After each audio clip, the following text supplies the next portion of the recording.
අධ්‍යාපන ප්‍රතිසංස්කරණය පිළිබඳ සාකච්ඡාවක් තිබෙනවා නම් ඒක ඉතාම හොඳයි. අපිට පේන්න තියෙන දෙයක් තමයි අධ්‍යාපන ප්‍රතිසංස්කරණ පිළිබඳ සාකච්ඡාවකට වඩා ප්‍රතිපත්තිමය සාකච්ඡාවකට වඩා මේ වෙලේ තියෙන්නේ ඉතාම නරක විදිහකට කාන්තාවක් අපහාසයට උපහාසයට ලක් කිරීමක්.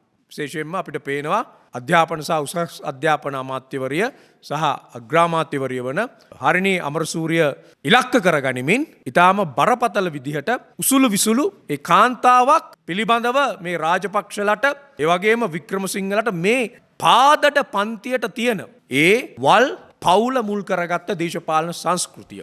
ඒ සංස්කෘතියේ ඇඟේම තියෙන දෙයක් තමයි කාන්තාවන් සම්බන්ධයෙන් තියෙන බරපතල හිංසනමය ආකාරයෙන් ප්‍රතිචාර දක්වන එක. මේ ප්‍රතිසංස්කරණයේ යම් යම් ගැටලු මතුවී තිබෙන මොහොතක ඒ ප්‍රතිසංස්කරණය පිළිබඳව නෙමෙයි ඉලක්ක කරගෙන තියෙන කාන්තාව. ඒක තමයි කාන්තාවන් සම්බන්ධයෙන් දක්වන අදහස උන්ගේ.